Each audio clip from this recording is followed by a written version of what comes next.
नमस्कार, आवाज अड्डा में आपके साथ मैं हूं विपिन भट्ट और आज हमारे साथ चर्चा में शामिल हो रहे हैं वरिष्ठ पत्रकार विजय त्रिवेदी, अंबेडकर यूनिवर्सिटी के प्रोफेसर अभय दुबे, वरिष्ठ पत्रकार हर्षवर्धन त्रिपाठी और राजनीतिक विश्लेषक संगीत रागी, जो संघ के भी बड़े जानकार माने जाते हैं।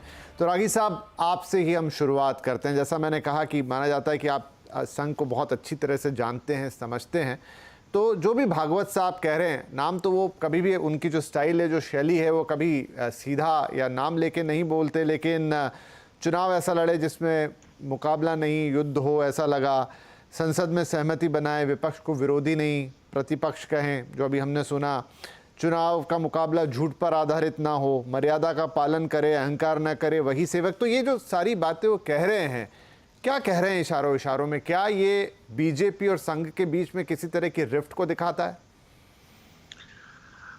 विपिन, इस बात को हमें सबसे पहले ये समझना चाहिए कि मोहन भागवत जी कहाँ बोल रहे थे। ये नागपुर में बोल रहे थे, जहाँ पर जिसे हम ओटीसी कहते हैं उसका नामकरण बदल दिया गया है, कार्यकर्ता विकास जो शिविर है उसे अब कहते हैं। तो अब हर साल वहाँ तृतीय वर्ष और द्वितीय वर्ष की लगती है, तो उसमें वो अपने स्वयंसेवकों को संबोधित कर रहे थे। दूसरी बात, जब ऐसे संबोधन होते हैं तो राष्ट्रीय विमर्श के जो भी मुद्दे होते हैं उस पर मोहन भागवत जी अपनी राय रखते हैं। उसके दो पहलू होते हैं, एक तो स्वयंसेवकों के क्या गुण होने चाहिए, कैसा स्वयंसेवक होना चाहिए, अच्छे स्वयंसेवकों के गुण क्या हैं।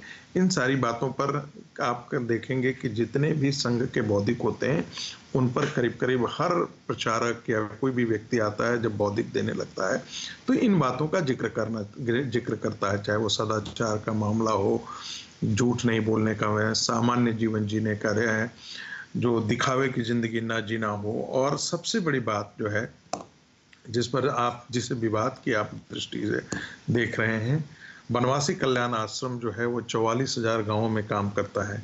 सेवा भारती, विश्व हिंदू परिषद, बनवासी कल्याण आश्रम, ऐसे जितने भी संघ के करीब 70 अनुषांगिक संगठन और ऐसे और जोड़ दें तो 150 से ज़्यादा संगठन हैं, और उन सारे संगठन सेवा के प्रकल्प चलाते हैं, चाहे वो आप सेवा भारती हो, सेवा इंटरनेशनल हो, चाहे वो बनवासी कल्याण आश्रम हो, विश्व हिंदू परिषद।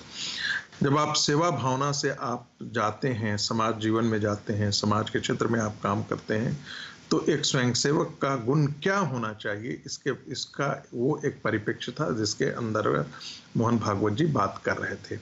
अब इसको सीधा सीधा राजनीति से जोड़ करके लोगों ने इसका विश्लेषण करना शुरू किया, और सीधे तौर पर जो एक होता है, सबकी अपनी अपनी दृष्टि होती है, जो विपक्ष है उसे अपनी नज़रिए से देख रहा है, हम स्वयंसेवक लोग उसको अपनी नज़रिए से देख रहे हैं। दूसरी बात, जो ये बात कही जाती कि संघ और भारतीय जनता पार्टी के बीच में आप इसे तकरार के देखें, देखिए जब संगठन बड़ा होता है तो स्वाभाविक है कहीं ना कहीं एक ऐसा होता है कि हमारे विचार और आपके विचार नहीं मिलते हों, लेकिन मैं संघ और भारतीय जनता पार्टी को इनसेपरेबल मानता हूँ। इनसेपरेबल इसलिए कि दोनों का वैचारिक अधिष्ठान एक है, चाहे वो 370 का मुद्दा हो, राम जन्मभूमि का मुद्दा हो, काशी उद्धार का मुद्दा हो, अपने भारतीय विरासतों को बचाने का मुद्दा हो, संस्कृत का मुद्दा हो, गाय काउ प्रोटेक्शन का मुद्दा हो, स्वदेशी का मुद्दा हो, समाज में अस्पृश्यता और समाज में कैसे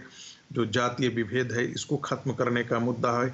ये जितने भी राष्ट्रीय विमर्श के मुद्दे हैं, भारतीय जनता पार्टी और राष्ट्रीय स्वयंसेवक संघ दोनों एक जगह खड़े हैं, इसलिए उन दोनों के बीच में विरोध मुझे नहीं दिखता है। तीसरी बात जिसका जिक्र बार बार किया जा रहा है कि संघ प्रमुख ने कहा कि भाई विपक्ष को विपक्ष की तरह ही देखें, तो ये संघ का पुराना, ये कोई बहुत नई बात नहीं है। मोहन भागवत जी ने इसे फिर से दोहराया है कि जब आप राजनीति में जाते हैं तो जो आप झूठ का सहारा मत लीजिए। आपको ध्यान होगा कि बिहार चुनाव से पहले किस प्रकार एक पांजन्य में, एक ऑर्गेनाइजर में एक लेख छपा था जिसमें कहा गया था कि संविधान की समीक्षा होने, आरक्षण की समीक्षा होनी चाहिए। इसको विरोधियों ने क्या दिखाया? मैं उस दिन झंडे वाला कार्यालय में ही था और मोहन भागवत जी का बयान जिसमें बहुत बवाल मचा था, उन्होंने समीक्षा की बात कही थी, और उनका तर्क ये था कि बहुत सारे समाज जीवन के ऐसे लोग हैं, कम्युनिटी जैसे हैं, जिनको इसका लाभ नहीं मिला है, उन तक लाभ पहुंचना चाहिए। लेकिन विपक्षियों ने क्या उड़ाया कि संघ प्रमुख जो है वो भारतीय जनता पार्टी और संघ प्रमुख आरक्षण खत्म होना है। और इसको बिहार के विधानसभा चुनाव में लालू प्रसाद यादव ने यूज किया। और मजेदार बात है कि विपक्षियों ने इसे मास्टर स्ट्रोक माना। उस मास्टर स्ट्रोक का प्रयोग फिर से 2024 के चुनाव में विपक्ष ने किया। न भारतीय जनता पार्टी के मैनिफेस्टो में था, न ही भारतीय जनता पार्टी के किसी भी जिम्मेदार व्यक्ति ने, चाहे वो जनरल सेक्रेटरी, मतलब मैं क्या समझूं आपकी बात का मतलब, आप कह रहे हैं कि ऐसी कोई बात नहीं है, कोई आपस में तकरार नहीं है, इनसेपरेबल है, वो बात ठीक है, लेकिन कहीं सब कुछ नॉर्मल है। मुझे यदि तकरार होगी भी तो मुझे जानकारी नहीं है, लेकिन मैं तकरार नहीं देखता। कई बार आपको ऐसा देखने में आता है कि जब आपके एक बड़ी कहावत है पुरानी प्रचलित, जो संघ को पढ़ते और लिखते जानते रहते हैं, कि संघ कुछ नहीं करता और स्वयंसेवक कुछ नहीं छोड़ता। संघ कभी भी राजनीति में, प्रतिदिन की राजनीति में दखल न देता है और न ही भारतीय जनता पार्टी को डिक्टेट करता है। ये बहुत बड़ी गलतफहमी है। स्वयंसेवक हिस्सा लेता है उसमें, और स्वयंसेवक का मतलब है जो स्वयं की प्रेरणा से राष्ट्रीय विमर्श में हिस्सा ले और राष्ट्र निर्माण के लिए काम करे। संघ का काम इतना ही है, बस इसी बात तक सीमित है कि वह एक व्यक्ति निर्माण की प्रयोगशाला है। बाकी वहां से जो लोग निकलते हैं उनको अपने अपने सामाजिक जीवन में काम करना है। ठीक है विजय त्रिवेदी जी।